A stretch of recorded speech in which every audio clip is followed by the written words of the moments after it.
de la Fédération de Russie de sa déclaration et donne la parole aux États-Unis. Merci. Les États-Unis se félicitent d'avoir voté pour le renouvellement de cette mission essentielle d'une année supplémentaire et nous remercions la France d'avoir mené les négociations.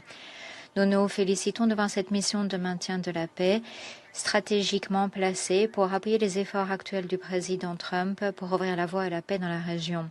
Malheureusement, les négociations sur le renouvellement du mandat de la MONUSCO, une fois de plus, ont été perturbées par les efforts du M23 et du Rwanda visant à saboter un processus de paix viable. Lors des négociations, nous avons envisagé d'autres changements à apporter au mandat de sorte à faciliter la mise en œuvre du cadre de Doha. Malheureusement, l'avancée du M23 se reverra avec l'appui des forces de défense rwandaises et contrairement aux obligations souscrites par le M23 dans le cadre de Doha, ont rendu ces changements impossibles. L'engagement pris par le M23 à se retirer de la ville d'Uvira ne suffit pas. Le M23 doit immédiatement se retirer à 75 km au moins d'Uvira et doit se conformer à la totalité de ses obligations conformément à l'accord cadre.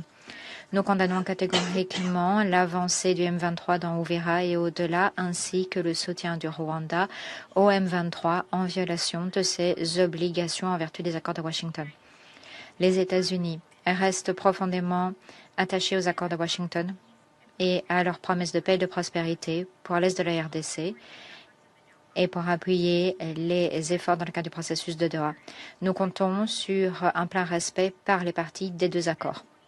Si le M23 et le Rwanda font le choix de respecter leurs engagements, la MONUSCO, grâce à ce mandat, pourra appuyer la mise en œuvre des deux processus.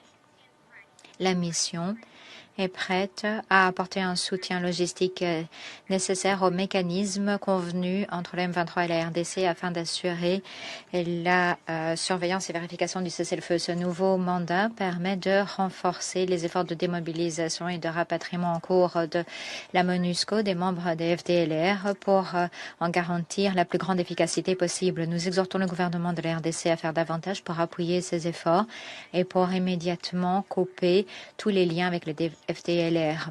Que les choses soient très claires, la MONUSCO a un rôle clé à jouer, mais la responsabilité d'honorer ses engagements incombe exclusivement aux partis.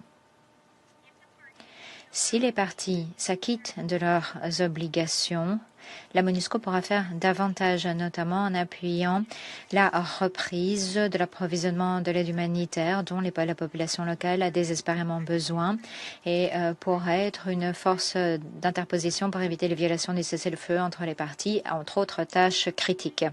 Nous comptons évaluer les progrès dans la mise en œuvre au mois de mars et nous verrons s'il est nécessaire que la MONUSCO assume davantage de fonctions à